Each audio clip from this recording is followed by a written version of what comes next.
Audio Jungle.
आदाब, मैं शम्स सफ़ी और आप देख रहे हैं विरासत टीवी।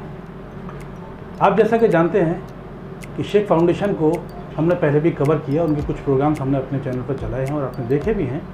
शेख फाउंडेशन के फाउंडर मेंबर मुश्ताक शेख साहब से बात करने का आज हमें शर्फ हासिल हुआ है। हम उनसे बात करेंगे और जानेंगे शेख फाउंडेशन की तफसील।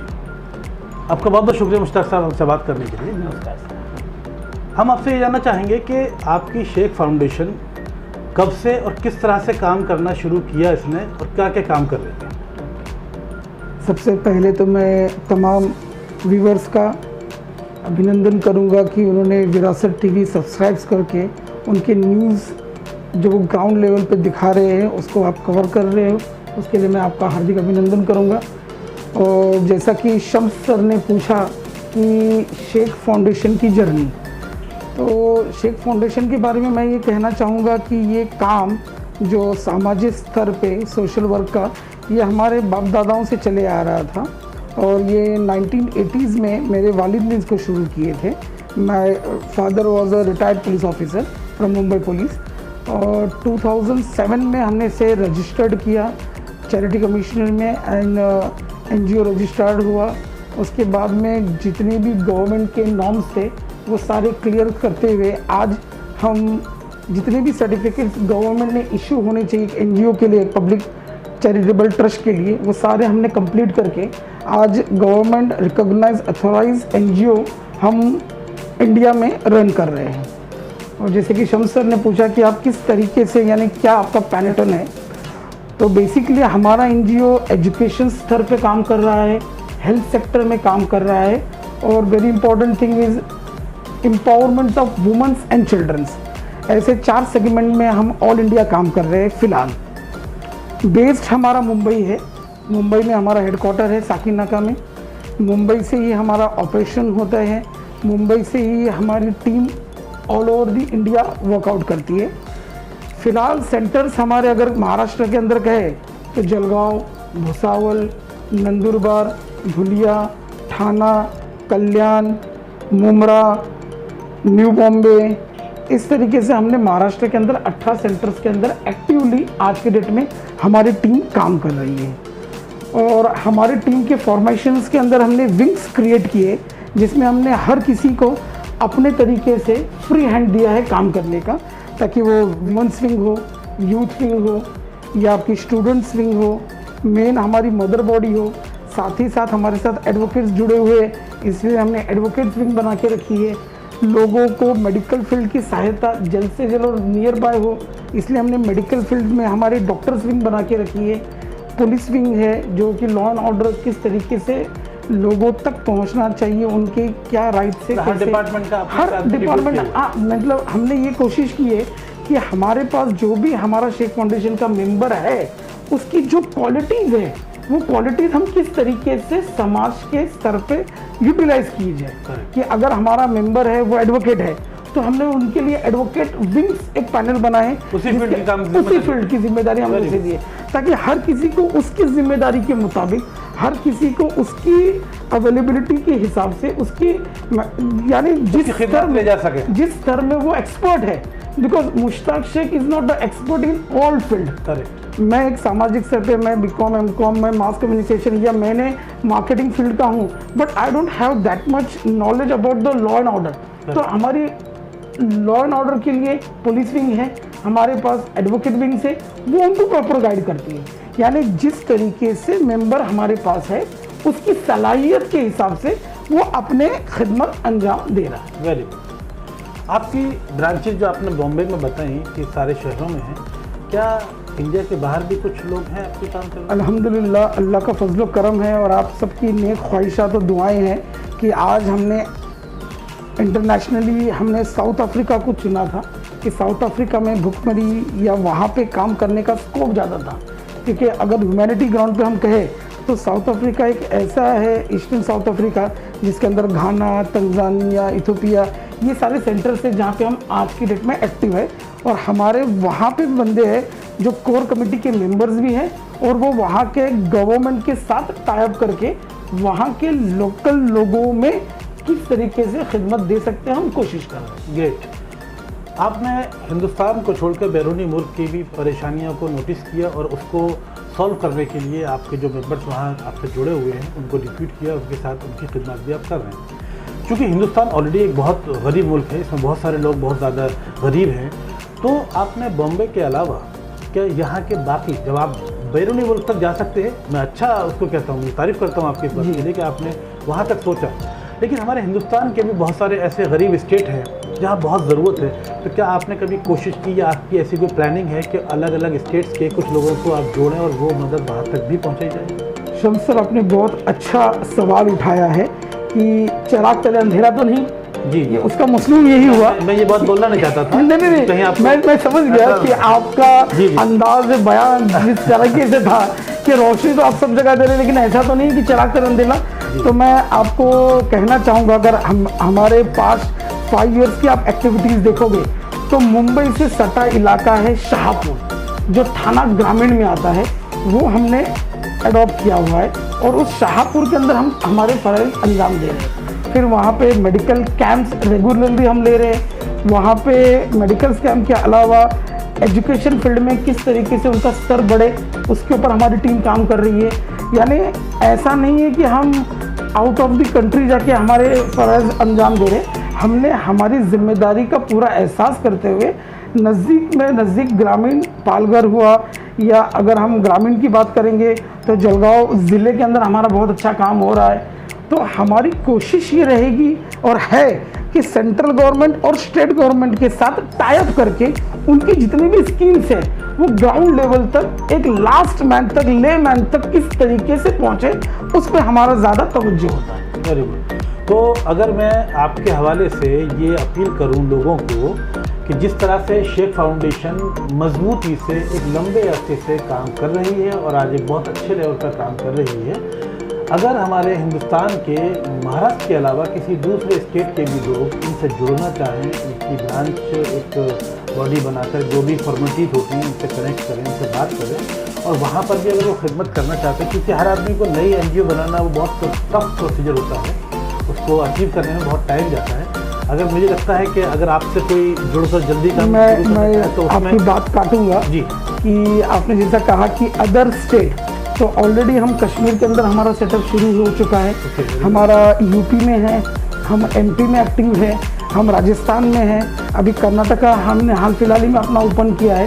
तो दीगर स्टेट्स में भी हमारा काम अल्हम्दुलिल्लाह कोशिश है हमारी अच्छा करने की, लोग जुड़ रहे हैं, लोग अपने स्तर पे, फिर वो कोई माली इमदाद से हो या टेक्निकली हो, वो हमें सपोर्ट कर रहे हैं और हम हमारे काम बखूबी गवर्नमेंट के साथ मिलकर करने की कोशिश कर रहे हैं। Very good. महाराष्ट्र में और मुंबई के अंदर जहाँ आपने बताया साकीनाका में आपका जो ऑफिस है, तो कितने लोगों की टीम इस वक्त आपके साथ लोगों काम कर रही है? देखो, ऐसी टीम तो जो हमारे साथ है वॉलंटियर, वो हमारा टीम मेंबर है, बट कैसे होता है कि टीम एक अलग होती है और मैनेजिंग कमेटी अलग होती है जो इसे चलाते हैं। तो मैनेजिंग कमेटी के अंदर मैं ख़ास तौर से कहूँगा कि गुलनाज शेख जो हमारे प्रेसिडेंट है, I am the founder, but the whole the team is lead by Gulnaz Shaikh. Zohra Baig हमारे वाइस प्रेसिडेंट है, उसी के साथ साथ ट्रेजरर जो पूरा हिसाब किताब जो रखते हैं वो हमारे नंदापुरी जी है। उसी के साथ साथ जैसा आपने देखा कि हमारे विंग्स है, तो हमारी वुमेन्स विंग हेमा पाटिल जी हैं, वो बहुत अच्छी तरीके से। तो आपकी सोसाइटी के वो इम्पोर्टेंट पिलर्स हैं जो आपकी सोसाइटी से कनेक्टेड हैं। मैं इस वक्त पूछना चाहता हूं कि जो इस लॉकडाउन में जो आपकी टीम काम कर रही है, जो वॉलंटियर्स हैं, वो तकरीबन कितने लोग आपके साथ जुड़े? Volunteers right now those who are working all over the Mumbai and out of Mumbai is 100+ sir. Very good जी। और ये जो अलग अलग स्टेट्स में लोग काम कर रहे हैं, आप उनको इंक्लूड करके बता रहे हैं या उनको? मैं हर स्टेट्स के गिन के टोटल लोग काम कर रहे हैं। सिर्फ मुंबई की अगर हम बात करें तो हमारे पास यहाँ पे 30 लोगों की टीम आएगी। ओके।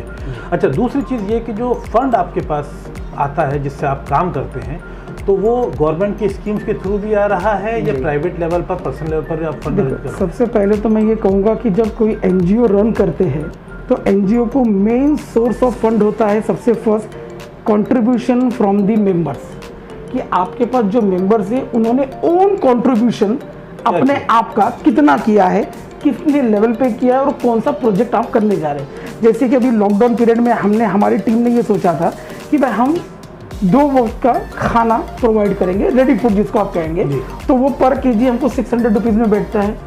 अगर वेज पुलाव की हम बात करें तो 600 रुपीज़ पर केजी, और एक 1 kg में 4 to 5 peoples easily can eat और पूरी तरीके से वो खा सकते हैं। तो हमने वैसा अंदाज़ा लगाया कि हमको कितने लोगों को देना है, क्योंकि at the end of the day हमारे पास जो होगा उसी में से हम करेंगे।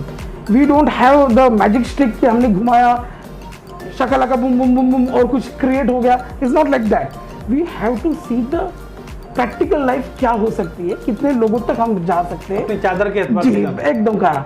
तो हमने पहले हमारी टीम के सामने रखा, तो हमारे टीम के मेंबर्स ने 100 रुपये से लेके 50,000 तक डोनेट देने वाले हमारी टीम के मेंबर्स थे।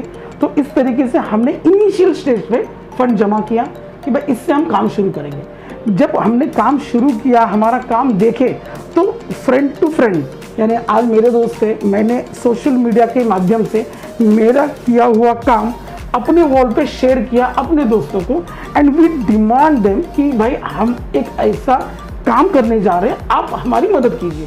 तो लोग बढ़ चढ़कर आगे आने लगे और हमें सोशल मीडिया के माध्यम से, क्राउड फंडिंग के माध्यम से फंड आने शुरू हुआ और हमने इस काम को अंजाम देने शुरू किया। जिस तरह से आप राशन की किट बांटते हैं तो उनका डेटा आपके पास होता है जी।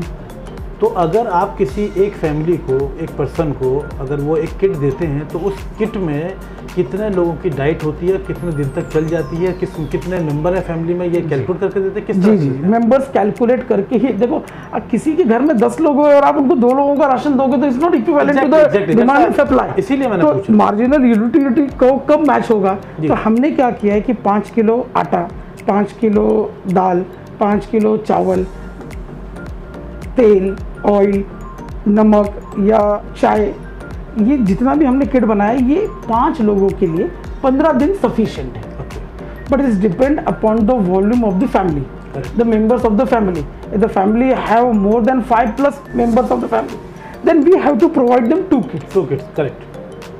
तो आप जिस तरह से उनको ये सामान दे रहे हैं, उसमें मैंने क्योंकि बहुत सारी NGOs के लिए कवरेज की है, उसमें लोग सभी तरह से खाना देते हैं। कोई आलू दे रहा है, प्याज दे रहा है, साथ में तेल देता है, चावल, आटा। आपके यहाँ से कुछ और भी चीज़ें एक्स्ट्रा जा रही हैं, साबुन, तेल जैसी चीज़ें भी एडिशनल जा रही हैं। क्या आपने कभी इस बात पर भी गौर किया कि जिन लोगों को आप ये सारी चीज़ें प्रोवाइड करा रहे हैं वो लोग बेसिकली बेगर्स नहीं हैं? आज मजबूरी के तहत उनके पास अपनी अच्छी गाड़ी भी है, घर में AC भी है, बच्चे अच्छे स्कूल से पढ़ते भी हैं। चूँकि इस वक्त इनकम सबकी ख़त्म हो गई है, बैंक बैलेंस किसी के पास इतना है नहीं कि वो बहुत लंबा चल सकते हैं और हालात बहुत नाजुक हैं।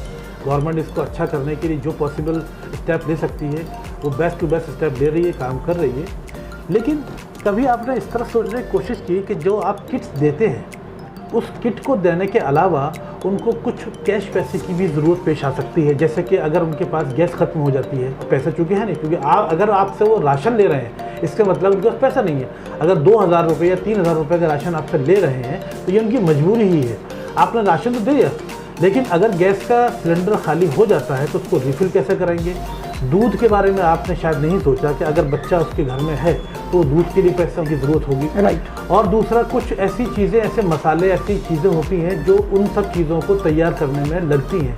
तो क्या उसके साथ कुछ कैश देने का कभी ख्याल आया या आप सोचना चाहेंगे इस बारे में? नहीं, इसके ऊपर हमने विचार किए थे, हमारी टीम ने इसके ऊपर विचार भी की थी कि वे किस तरीके से हम उन्हें ये राशन तो मुहैया करा के दे रहे हैं, यानी बेसिक नीड्स हम उनके फॉलो कर रहे हैं, लेकिन इसके अलावा भी उनको पैसों की ज़रूरत पड़ सकती है।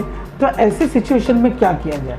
बट अब रहा मसला ये कि हम जो एक एनजीओ चला रहे, हमारे भी एक लिमिटेशन है सर। वी वॉन्ट, हमें चाहते हैं कि भाई हम लोगों की आर्थिक मदद करें, फाइनेंशियली भी सपोर्ट दें, बट हमारी लिमिटेशन से हमारे पास फंड लिमिटेड है, हमारे पास स्कीम्स जो हमने चलाई या हम जो काम का बीड़ा हमने उठाया वही हम कंप्लीट नहीं कर पा रहे, तो कैश देने का तो सवाल ही मतलब पैदा नहीं होता। नहीं, हमने सोचा है, ये हम सोचा है और हम करेंगे, हमने सोचा भी है। लास्ट ईयर हमने, मुझे अच्छे से याद है, लास्ट ईयर रमज़ान के अंदर हमने रमज़ान किट बांटे थे और साथ ही में हमने चेक भी दिए थे, ताकि देखो हो सकता है कि घर पे खुशी है तो किसी को कपड़े खरीदना है या जो भी उसके मसाइल, पर्सनल मसाइल हो, लेकिन कैश तो उसको लगेगा। बट आज सिचुएशन ऐसी है कि मार्केट कोलैप्स है, टोटली प्रोडक्शन शटडाउन है, लॉकडाउन की वजह से कोई कमा नहीं पा रहा है। आज बेसिक चीज़ें भी लेने देने के लिए लोगों के पास पैसे नहीं है, और ये जो है लॉकडाउन ख़त्म होने के बाद वापस पटरी पे तुरंत आ जाएगी ऐसा भी नहीं, पता नहीं, कुछ नहीं कह सकते, क्योंकि इंटरनेशनली सर ये प्रॉब्लम इशू है। ये कोई मुंबई, महाराष्ट्र या इंडिया की बात नहीं है, ये नेशनली इंटरनेशनल इशू है, और इसके ऊपर जितना हम गौर फिक्र करें, सरकार तो अपने लेवल पे कर ही रही है और वो करेगी भी। सरकार, चाहे वो राज्य सरकार हो या केंद्र सरकार हो, वो अपने अंजाम, वो अपनी कर्तव्य का पालन बखूबी कर रहे हैं। ख़ास तौर से मैं महाराष्ट्र से बिलोंग करता हूँ, मुंबई से, तो हमारे महाराष्ट्र के मुख्यमंत्री माननीय उद्धव ठाकरे जी, या अगर हम कहेंगे हमारे हेल्थ मिनिस्टर राजेश टोपे जी, हमारे गृह मंत्री अनिल देशमुख जी, ये जिस तरीके से काम कर रहे हैं काबिल तारीफ है। ये बाकायदा सड़क पे उतर के लोगों तक अपनी बात पहुंचा रहे हैं कि कोरोना से अगर लड़ना है तो हमें गवर्नमेंट के बताए हुए लॉ एंड ऑर्डर को फॉलो करना है, उनके बताए हुए नियमों को फॉलो करना है, क्योंकि ये इतिहास में एक ऐसी लड़ाई है जो घर में बैठ के लड़ी जानी है, और जितना हम घर पे बैठ के इसको लड़ेंगे उतनी जल्दी हम इसे शिकस्त दे सकते हैं। जिस तरह से आपने बताया कि वो जो किट आपकी है उसमें तकरीबन 15 दिन का राशन होता है, तो वो रिपीट आप उनके फ़ोन वेट करते हैं या अपने डेटा के हिसाब से उनको रिपीट करते हैं? कैसा है कि हमारे फ़ोन कॉल्स ऑलरेडी हमने नंबर फ्लैश करके रखे, और जिनको भी हम जब प्रोवाइड करते हैं मटेरियल, तो उनके पास हमारा नंबर है, उनके डेटा हमारे पास है, तो उन्हें जैसे भी सेकेंड फेज़ में ज़रूरत पड़ती है तो वो कॉल करते हैं, और अवेलेबिलिटी के हिसाब से हमारे वॉलंटियर्स उन तक पहुंचने की कोशिश कर रहे हैं। जिस तरह से लॉकडाउन चल रहा है, आप और हम और बाकी सभी लोग भी इस चीज़ का शिकार हैं। जो लोग हेल्प कर सकते हैं वो हेल्प कर रहे हैं, लेकिन मैं बात वही फिर पूछता हूँ कि फ़ंड, चूँकि आप ऑलरेडी काफ़ी दिनों से काम कर रहे हैं, फ़ंड रिक्वायर्ड हैं, आगे भी आपको काम करना है। लॉकडाउन कब तक चलेगा अभी एग्जैक्ट कुछ नहीं कह सकते, ऊपर वाला करे कि कल ये हमेशा के लिए ख़त्म हो जाए, लेकिन अभी हालात नज़र नहीं आ रहे हैं। तो चूँकि ये हेल्प का सिलसिला आपको आगे तक चलाना है, चलना है, तो क्या आपको बाकी लोग अभी भी हेल्प कर रहे हैं? अभी भी हेल्प हो रही है हमारी, कंटिन्यू चल सकता है? नहीं, अभी तो अल्हम्दुलिल्लाह मेरा एक्सपेक्टेशन है कि हेल्प और ज़्यादा होगी। क्यों? क्योंकि अब एक रमज़ान का दौर है, मुसलमानों के अंदर है कि भाई रमज़ान के अंदर ज़कात, फितरा, सदका निकालो तो अल्लाह और सवाब देगा। तो हो सकता है हमने सोशल मीडिया के माध्यम से अपील की है उन मुसलमानों को जो साहिब माल है या जो रमज़ान के महीने में ज़कात फितर पर यकीन रखते हैं, तो ऐसे लोग बढ़ चढ़ कर आगे आते हैं, उन्होंने डोनेशन दिए और वही पैसा हमने किट के स्वरूप में उन लोगों तक पहुंचाने की कोशिश की जो इसके सही में हकदार है। आखिर में आपका सिर्फ एक मैसेज, क्योंकि जिस तरह से आपने बहुत प्लानिंग के साथ बहुत सही तरीके से अपना काम किया है, कुछ चीज़ें मैं भी बताना चाहूँगा, तो आप बाकी NGO जो बाकी लोगों को क्या मैसेज देना चाहेंगे? देखो, मैं मैसेज सिर्फ ये एक कहूँगा कि आज इंसानियत का फ़र्ज़ अदा करने का मौका मिला है, और सबसे बड़ी बात है कि अल्लाह रब्बुल इज़्ज़त ने हमें चूज़ किया इस काम के लिए, इसलिए उसका शुक्रिया। और हमें अपने स्तर पे अपने आप का ख्याल रखते हुए, सोशल डिस्टेंसिंग मेंटेन करते हुए लोगों की हेल्प पूरी तरीके से करने की कोशिश करें, भले ही एक फैमिली को भी अगर हम अडॉप्ट करते हैं तो हम पूरे मुल्क में भूखमरी से लोगों को बचा सकते हैं। सही कहा आपने, बहुत बहुत शुक्रिया हमसे बात करने के लिए। तो देखा, मुश्ताक साहब ने बहुत ही खूबसूरती से अपनी चीज़ों को हम तक बताया, अपनी फाउंडेशन की जर्नी हम तक साथ शेयर की और उनकी आगे की प्लानिंग क्या है, किस तरह से उनको लोग फंडिंग कर रहे हैं, प्यार दे रहे हैं, उनका सपोर्ट कर रहे हैं और किस तरह से वो अपनी जिम्मेदारियों को लोगों तक पहुंचा रहे हैं। इन कमज़ोर और नाजुक हालात में हिंदुस्तानी के काम आ रहा है, ये बड़ा खूबसूरत बात है और यही हिंदुस्तान है और यही होना भी चाहिए। मेरी भी आपसे अपील यही है कि ये दौर ऊपर वाला बहुत जल्दी ख़त्म कर दे, सब कुछ ठीक ठाक हो जाए, लेकिन जब तक ये चले हमें आपको सबको मिलकर के इंसानियत का सबूत देना है और दे रहे हैं। मैं रिपीट कर रहा हूँ कि आज हमारे सभी हिंदुस्तानी भाई एक दूसरे की मदद कर रहे हैं और मज़ीद करने की ज़रूरत है। हमें न किसी ज़ात को, न किसी धर्म को, न किसी मज़हब को देखना है, सिर्फ ख्याल ये करना है कि हमारे आसपास में अगर कोई ज़रूरतमंद है, उसके मांगने से पहले उसकी ज़रूरत को महसूस करके अगर हम उसकी मदद कर दें तो ये सबसे बड़ी बात हो। हमें इंतज़ार नहीं करना चाहिए कि वो हमें आकर कहे कि मेरी ये ज़रूरत है, उसको शर्मिंदा होने दीजिए। अगर हमने किसी को शर्मिंदा करके उसकी मदद की तो ये हमारे लिए अच्छी बात नहीं होगी। ज़रूरतों को आप भी समझते हैं, हम भी समझते हैं। और जैसे कि अभी मैंने मुश्ताक साहब से कहा कि NGO बहुत सारी हैं जो काम कर रही हैं, राशन बाँट रही हैं, खाना बाँट रही हैं, और चूँकि एक ही NGO के ऊपर सारी जिम्मेदारी आयद नहीं की जा सकती है, तो अपने अपने इलाके में, क्योंकि ये वक्त रमज़ान का चल रहा है, लोग अपने सदका फितरा ज़कात का पैसा देंगे, तो अपने करीब के लोगों को सबसे ज़्यादा फोकस कीजिए और ये मत सोचिए कि ये तो फ्लैट में रहता है, इसके पास तो गाड़ी है, इसके पास सब कुछ है। बेशक सब कुछ है, लेकिन उसकी माली हालत जो कमज़ोर हो चुकी है, उसकी ज़रूरतों को पूरा करने के लिए वो किसी के आगे हाथ नहीं फैलाएगा। आपको बड़ी ही खूबसूरती से उसकी मदद करनी है, वो चाहे मुसलमान हो चाहे गैर मुस्लिम हो, सिर्फ इंसान के काम आता है। आपको इंसानियत का जज्बा ख्याल रखना है और एक इंसानियत का सबूत देना है और मदद करने के लिए आपको आगे आना पड़ेगा। ये बहुत ज़रूरत है। सरकार अपना काम कर रही है, हम ये काम करके सरकार की भी मदद कर रहे हैं और इंसानियत की मदद कर रहे हैं, और यही हमारा और आपका धर्म है, यही हिंदुस्तान है। हमें इस हिंदुस्तानियत को जिंदा रखना है, आगे बढ़ाना है, और हिंदुस्तान हमारा फिर से खुशहाल होगा, फिर से बुलंदियों के परचम लहराएंगे, हम फिर से आगे जाएंगे इंशाल्लाह। यही हमारी दुआ है। आप देखना विरासत TV, देखते रहिए, आपकी पसंद। Thank you so much.